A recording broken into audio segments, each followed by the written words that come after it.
Gardening is one of humanity's oldest and most enduring activities.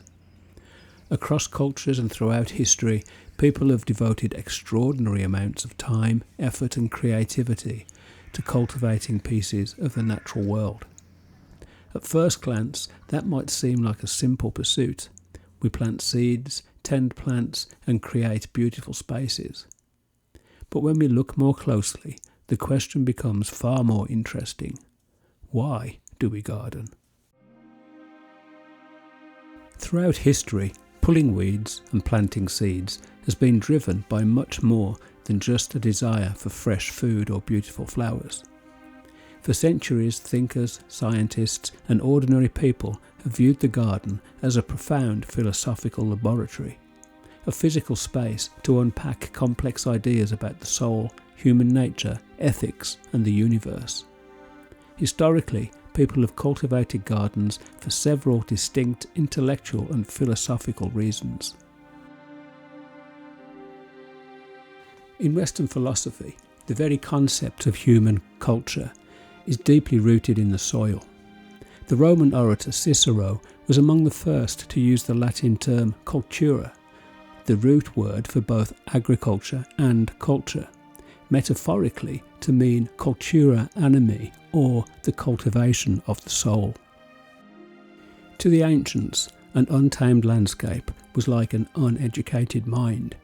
By physically taming, shaping and nurturing a garden, a person was thought to be simultaneously cultivating their own inner character, practicing discipline and refining their spirit. From the academies of ancient Greece to the monasteries of Europe, gardens have served as an intentional refuge designed to stimulate deep thought and restore the mind.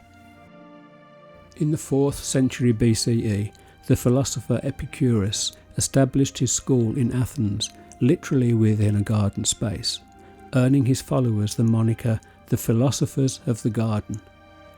For Epicureans, the garden symbolised a modest, tranquil sanctuary away from political chaos, where friends could pursue quiet contemplation and intellectual pleasure. This historical practice aligns perfectly with what modern environmental psychologists call attention restoration theory. Thinkers intuitively understand that natural garden-like settings allow our overtaxed, directed attention to rest, opening the mind up for profound metacognition and inspiration. During the Renaissance and the 17th century scientific revolution, gardening took on an urgent theological and intellectual mission, the restoration of human knowledge. Philosophers like Sir Francis Bacon argued that when humanity was cast out of the Garden of Eden, we lost our original command over the natural world. Bacon famously wrote in 1625 that a garden is the purest of human pleasure and the greater perfection of human civility. For the early practitioners of experimental natural philosophy, building gardens and cataloguing plants was a literal attempt to piece back together the lost knowledge of creation and assert intellectual order over the wild chaos of the world.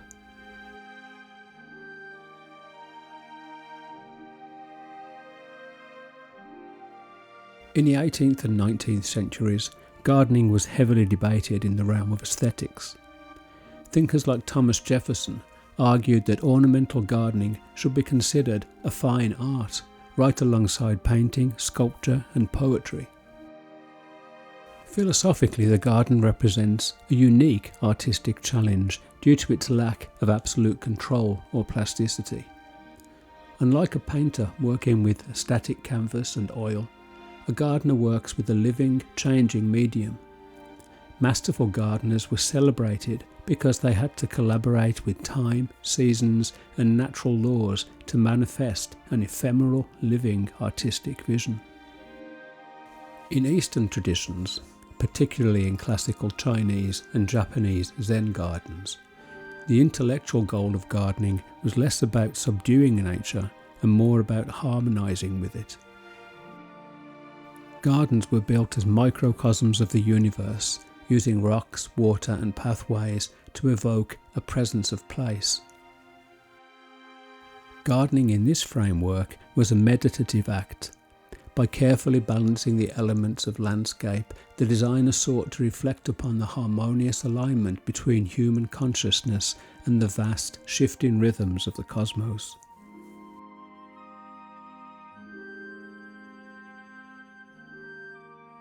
Historically, gardening represents a beautiful tension. As the philosopher Martin Heidegger later observed, it can either be approached with an attitude of care and trust, where the gardener gently watches over forces beyond their control, or an attitude of control and efficiency, where the human mind demands nature perform exactly as ordered. Ultimately, history shows us that we do not just garden to change the earth. We garden because the act of doing so deeply changes us. In this episode, we explored the historical and philosophical foundations of gardening. In the next episode, I would like to turn our attention to something much more personal: the human need to nurture.